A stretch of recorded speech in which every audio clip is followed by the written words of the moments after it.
a small nonprofit with no paid staff. We have designated some of our volunteers as voting board members and some as staff. For an organization with less than $50,000 a year in revenue, does it make sense to designate between a separate board and staff, or should the staff positions be shared among the board members? Can you provide guidance or insight on org charts for small all-volunteer nonprofits? That's an interesting structure. So it doesn't sound super unusual for a very small nonprofit that has no paid staff, is that you have some people who are actually on the board and they do board jobs. And then you have volunteers that do volunteer things for you. I don't know that it's necessary to, like, for example, you don't have to have all of your volunteers be board members. Like, people that work for your organization can work for your organization and not necessarily be responsible for governance activities. So yeah, I think it does make sense to designate, like, this is the board and then you do stuff. So the only thing that I'd wonder about this question is using the word staff, like that there are staff roles. Yes. Right. So that's the trigger that makes me wonder if this is more complicated than I'm making it out to be. Well, the part that worries me about this question is, yes, I mean, I think we all know that a working board is has a governance role and a working role where they're doing, like, the staff operations.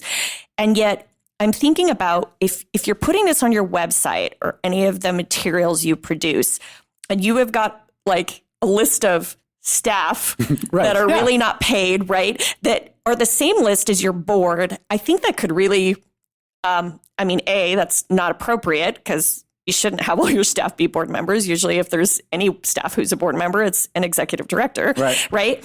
So, and I think it's kind of misleading. I mean, it makes you look a bit larger than, you look larger than you are. You don't have staff. Like, it could say volunteer staff, but do you even need to put that? Or can you just say, here's our board of directors, period? Like, that's what you're out there promoting. And then you internally are saying, yes, this board member handles our day-to-day bookkeeping. This one handles our, marketing or social media or whatever. And have that internal instead of, I think it gets confusing as someone externally looking at this, seeing a list of board members and a list of staff, and they're the exact same. And I don't know, maybe I, just because I know too much about this topic, think it's confusing, and maybe no one else would really care. Yeah, I guess my question would be, what are you trying to achieve by doing that? So by giving volunteers titles that are typically used for paid staff, I think that could be problematic, because then certainly you're never going to grow, because a funder is going to look at you and go, wow, this is the most hilarious conflict of interest I've ever seen. Yes, totally. So you're going to be maybe stuck in that small nonprofit space for a super long time, because you're never going to be able to break out of it. But if you're really trying to achieve that, you want somebody to be responsible for something, and you feel like you need to give them a title because that's what's going to motivate them to be responsible for it. Yeah, I think you're right. You need to be really careful, because you're moving into strange ethical territory, where if you call somebody let's say you call somebody the staff accountant or the controller or something like that, but they're not on the board and they're not being paid, it gets confusing. Do they get to put that on their resume that they were the controller for this organization? That's typically something you get paid for. And so it just seems ethically weird. So I'd step back and say, like, why am I doing this? What's the point of this? Exactly. And again, maybe it's just about how you're communicating. Maybe you have your own internal systems where everyone's assigned to a specific role, but that doesn't need to be communicated to the outside world. Yeah. And I mean, that may just be if you say you've got a really big volunteer corps and you need some way to organize your really big volunteer corps, but you still don't make $50,000, you don't make enough money to really hire any staff at all. Exactly. That could be the way that your nonprofit just works. So codify it, make sure it makes sense to everybody, but be careful conflating staff and board positions, because it has even if you're not doing anything wrong, it gives anybody else the sense of it's something icky is going on. And my guess is this organization wants to grow beyond $50,000, and that could actually hurt them rather than help them in that that. Nonprofit governance. Nonprofit answers. Nonprofit board. Nonprofit management. Nonprofit marketing. Nonprofit resources. The Alliance for Nevada Nonprofits presents Nonprofit Everything, the podcast about everything nonprofit, with your host, Andy Shurick and Stacy Wedding. Hey there, welcome, and thanks for joining us for another episode of Nonprofit Everything, where we try to do our best to answer all of the stuff on your mind about nonprofits, or we bring in experts, right, Andy? Mm-hmm. Anyway, it is so good to have you here. And as always, we love your questions. So please send us your questions. You can go to nonprofiteverything.com. You can go to Ann or find us anywhere and everywhere to, just ask us what's that thing keeping you up at night, right? I don't know about you, but I'm like in the shower or like at night, all those weird, quirky questions come up. True confessions.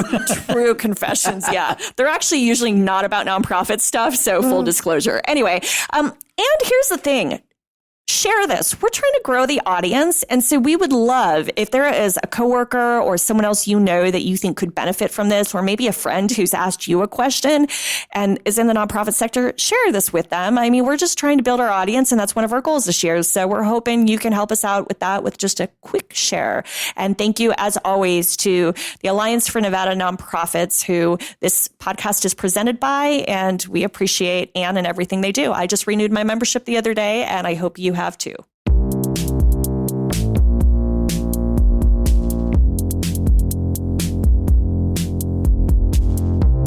What can we do if an employee starts bad-mouthing us on social media?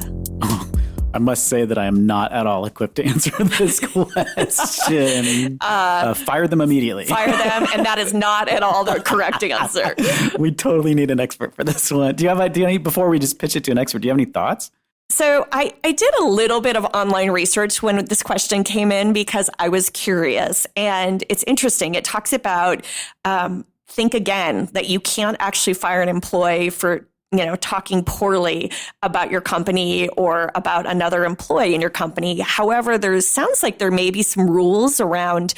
There is a level that it can start to actually create an opportunity to let go of the employees. So, for example, if they make sort of a hostile work environment with something they post online, if they do something that crosses the line with a harassment policy of some sort that you have set, or it's defamation, it sounds like there may be some room to fire them or reprimand them based on that. But again, this could be a random Google searching that is incorrect. So I do think we need an expert. Yeah, I think my instinct really, I mean, and yes, absolutely an expert. My instinct is really that it's a big opportunity, right? If one of your employees is saying something about your organization on social media, that's kind of the dream, because then you get to find out like what the challenge is. You don't have to guess at like what's going wrong. Your employee is like saying, hey, I'm unhappy and this is what needs to change. And so it gives you the opportunity to like just call the employee in and say, what was that about? And figure out what can we fix? What's bad about it? How can we turn this bad situation into a better opportunity? I think that's a very positive way to look at it. I think I would be really annoyed. Just saying. I mean, because it's such a public, I don't know, it's one thing. Yes. Do I want to know what my employees are truly thinking? Yes. But yeah, it's such a public exposure thing that that part makes me really uncomfortable. And it's, I know it's the world we live in, and yet that just makes me cringe a bit.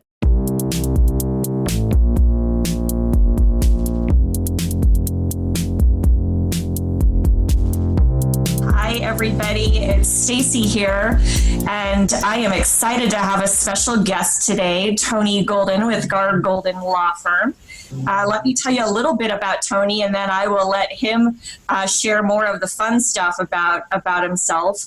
So Tony is one of the founding partners of the Gard Golden Law Firm, a trusted advisor to private and public sector employees in all aspects of the employment relationship. And when I was reading his bio, one of the things I thought was interesting were some of the cutting edge issues he speaks on that affect employers, such as medical and recreational marijuana, same-sex marriage, and social media in the workplace, which really leads us to today's topic. Tony, welcome. Thank you. Thanks for having me. Thanks for being here. So tell us a little bit about you. If you want to elaborate more on your professional life or your personal life, we'd love to hear maybe a little bit more of both. Oh, sure. So I've been practicing law for about 15 years. Over the last 10 years, I've been doing primarily labor and employment work, representing mostly employers, sometimes employees, but primarily employers. And, it's never a dull moment in employment law because I get questions, like what we're going to talk about today, pretty much every day, all day long. So when I'm not in court, in litigation, I'm usually at my desk fielding questions from clients on how to deal with employee issues. And I think, this is the Nonprofit Everything podcast. And of course, we have nonprofits at all stages of their professional development. We have executive directors, founders of nonprofits, board members, donors. So right. I think we've got quite the mix here of people who probably will relate to some of these issues we're talking about today, whether it's in their other business or it's in their nonprofit that they're working for. No, that's great. And I have a number of nonprofit clients. So, I've seen a lot of these issues and how they impact nonprofits. A lot of nonprofits are smaller organizations and, they have to deal with some of these bigger issues frequently. And so, sometimes they need help. Absolutely. Well, you are a good resource for them, and we'll make sure to put a link to your website and bio so people can check you out more and reach out if they need any further support after they listen. So let's get right into it. So the question we got that obviously we aren't qualified to answer was, what can we do if an employee starts bad-mouthing us on social media? So in general, kind of the first components that you need to talk about that issue is some background on what the law is in that area. And so you have this law, which is the primary law that's going to affect this question, which is the National Labor Relations Act. And the National Labor Relations Act, a lot of people think of it in terms of, well, that only applies when there's union organizing or, something only involving unions, but that's not true. So it generally applies to any employer, whether they're a union employer or not. And there are some limitations, but it does capture a lot of nonprofits will be subject to the law. And so the reason that law is important is because it protects employees who are engaged in what's called protected concerted activity. And so protected activity in that definition means essentially complaining about wages, hours, or working conditions. Okay. Concerted activity means usually two or more employees are engaged in the complaining about wages, hours, or working conditions. Or you might have one employee who is speaking on behalf of a group of employees. And so that's where the social media issue comes in. If they're quote unquote bad-mouthing their employer, it could be protected. It depends on what they're saying, and it depends on how they're saying it. And so that's the background to that. You got to love all the gray areas, right? There's so many gray areas in this as far as just, certain things that probably, as you said, are protected activities and are not. And I didn't realize. So if I'm understanding you, one of the key factors in this would be if I, Stacy, as an employee, we're just complaining about, gosh, I don't get paid enough, my boss drives me nuts, whatever, something like that, I would be protected. Is that fair to say? You could be. Now, if it's just an individual gripe, if it only applies to you and you're not speaking on behalf of other employees or other employees aren't joining you in that complaint, then it might not be protected. So you need both components, the protected activity and the concerted activity. All right. Well, why don't we, you were kind enough, and to our listeners, Tony was so kind to offer up a few examples, real life examples he's dealt with some of the facts changed a bit to protect, make sure it's, ensure anonymity. But with that said, one of those that he shared was this. Immediately following the October 1st, 2017 shooting in Las Vegas, an employee post on Facebook criticizing his employer for supporting sanctuary cities, suggesting that the shooter was an undocumented immigrant who wouldn't have been in the U.S. but for companies like his employer supporting sanctuary cities. So, Tony, walk us through that. Right. So, obviously we know that wasn't true, right? That, the shooter obviously was not an undocumented immigrant. So one of the things that particular employer had in place, which was helpful and which I recommend every employer have, no matter what their size, is an employee handbook. And in that employee handbook, they should have a social media policy. And in that social media policy, they should talk about things like using common sense. If they're going to post opinions that have anything to do with work, that they state that this is their personal opinion and not the opinion of their employer. And that all of their other policies, so anti-harassment, discrimination, confidentiality, those kinds of things, all apply even when an employee is outside of work posting on social media. Because if they're posting anything about work, all of those policies would still apply. Okay. And so in this particular case, the employer had a policy that, and it's not always common, but they had a particular policy saying, we don't tolerate, comments about racism and that sort of thing. And, they had policy regarding professionalism and all of that. And so in this particular case, this was an individual complaint, so to speak, about the employer. The poster was not bringing up anything involving other employees. He wasn't bringing up anything. He wasn't, trying to speak on behalf of other employees. And so this was not protected activity. And because this activity wasn't just critical of the employer, it violated their discrimination policy and things like that, it served as a legitimate basis to terminate his employment. What I'm surprised of is this person individually on their own individual social media page posts this, but the minute it starts mentioning their employer and then mentioning this issue, then it does it sort of then transition from a personal issue to then they have to abide by the work policy issue because they mentioned their employer? Yeah, and that's a good point to latch onto. So, a lot of employees think, well, if I'm not on the clock, I can do whatever I want, basically. Right. Which to some extent is true, but once you start dragging your employer into it by mentioning them, specifically, which is what happened in this case, or, let's say even if you're off the clock, but you're with another employee, a coworker, and you harass that employee, for example, that becomes a work-related issue, even though it's off the clock. And so the employer can deal with those situations under its policies and procedures, even though it didn't happen at work.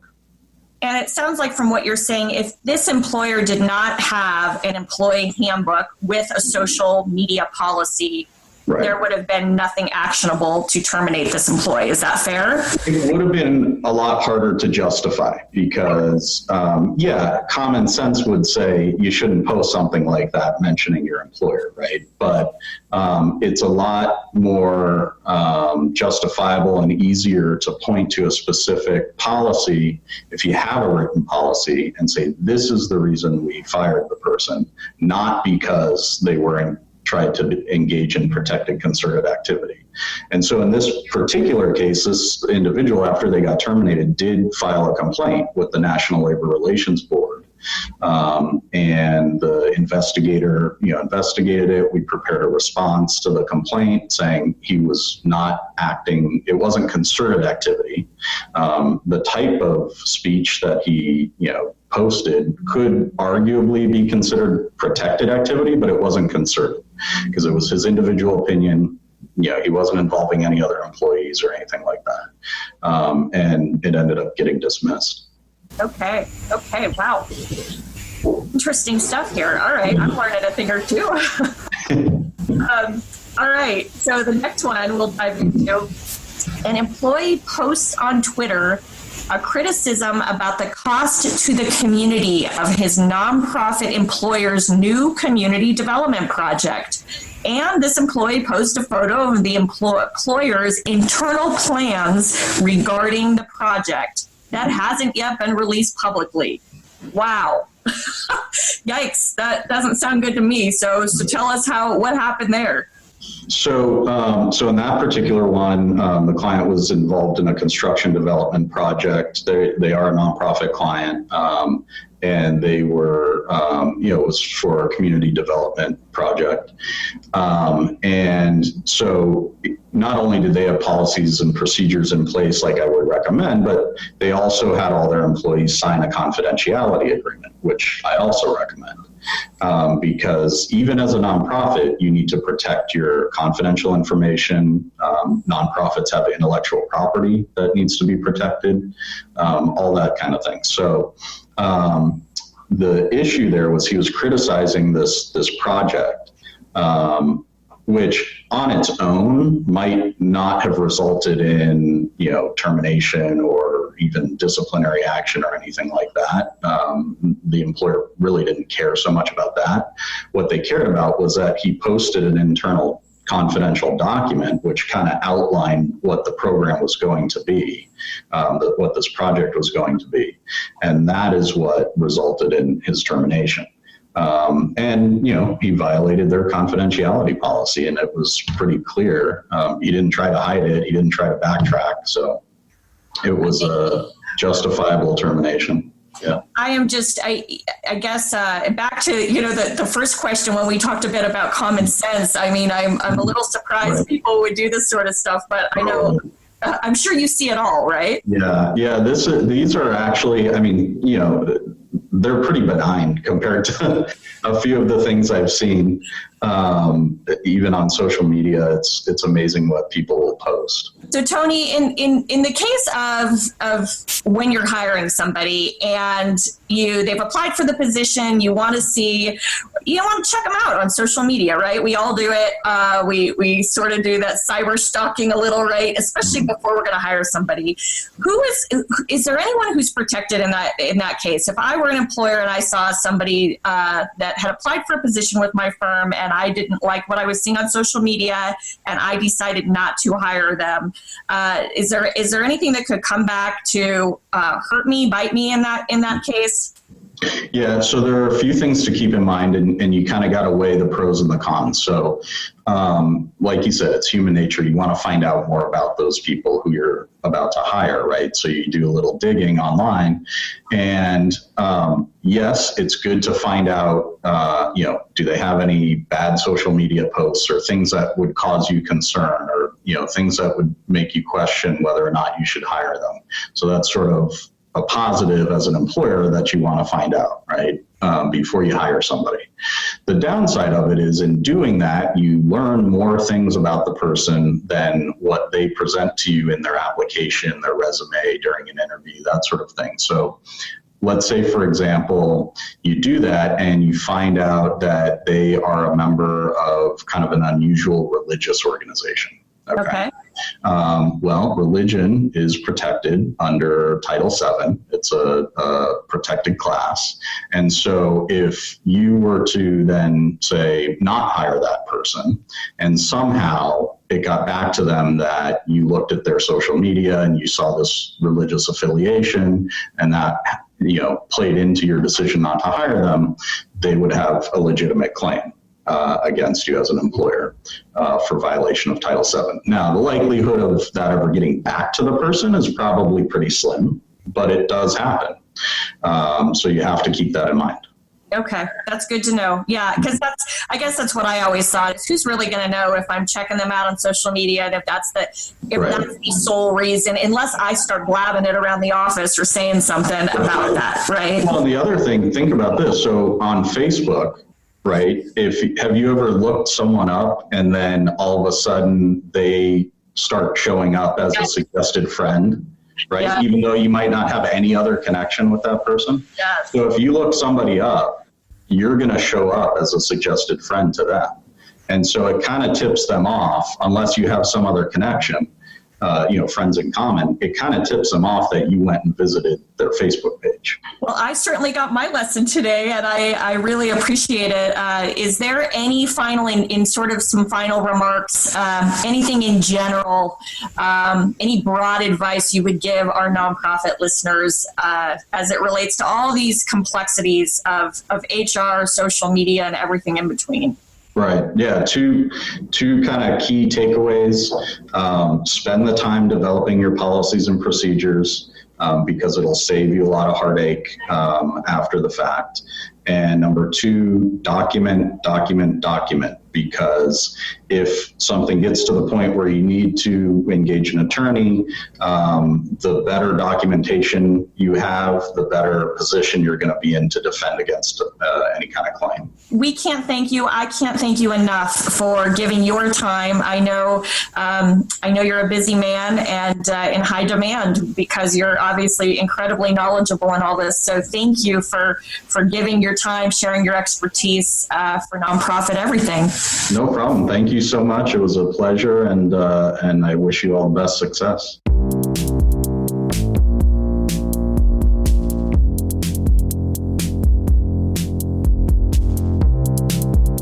We are a small startup nonprofit, only 2 years old, and our board has so many ideas about how we should be spending our money.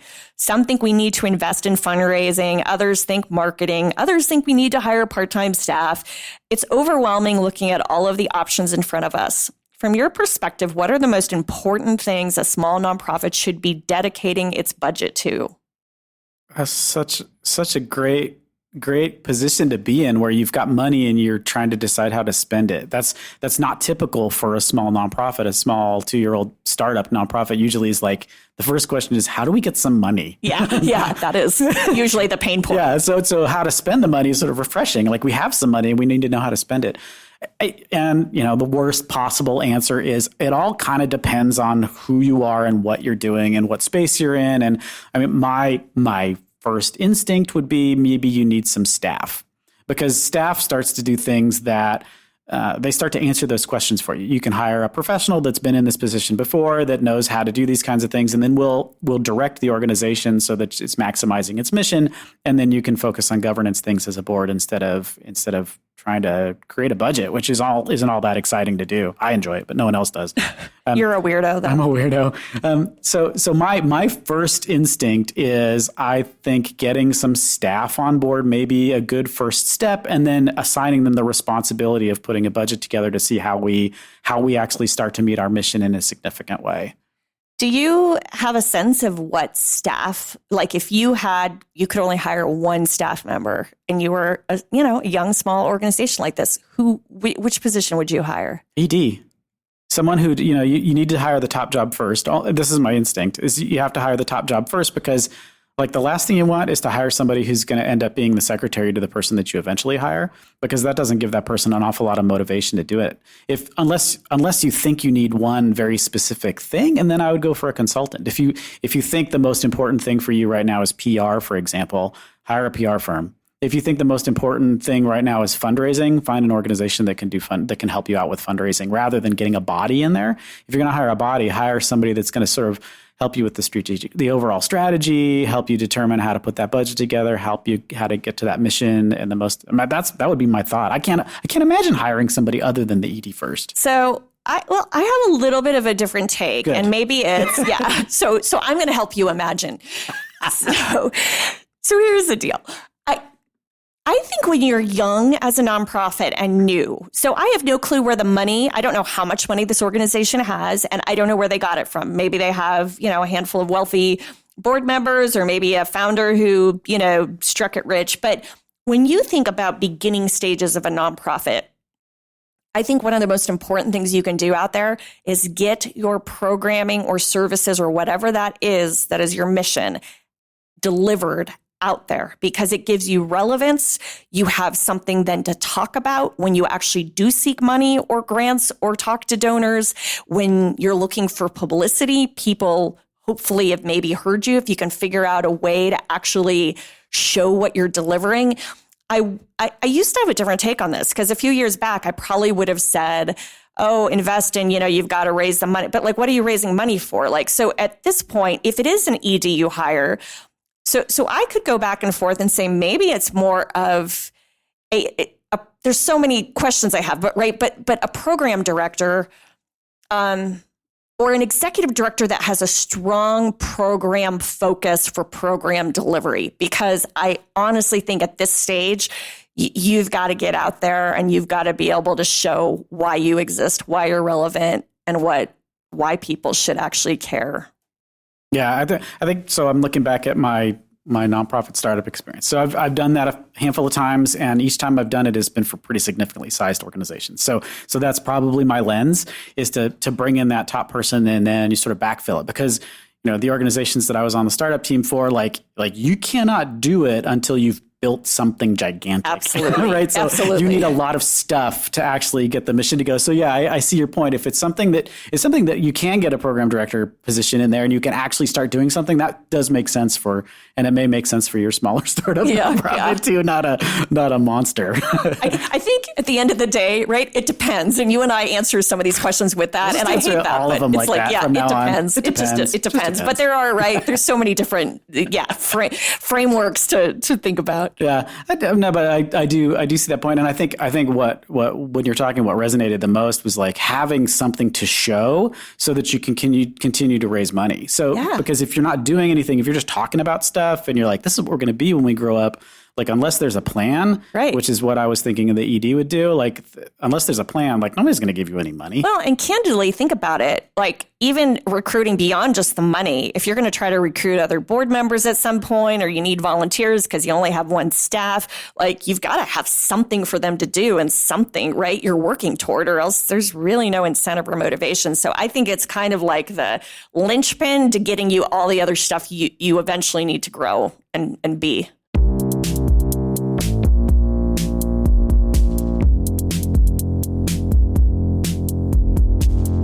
Congratulations, everybody. You got, you know what we should do? We've got this happy music at the end of the podcast. Like the music, it kind of sounds like it's from a news program from the early 80s. Yeah. Right? Which is actually you. The music at the end needs to be sad. Because it's over. The podcast is over. Shouldn't the music be sad? Because then you're getting to the end, and it's not going to be like another question, and then you can just like fast forward through this talking that Stacey and I do right at the end. But thank you for getting to the end of another episode of Nonprofit Everything. Maybe we'll work on some sad music for next time.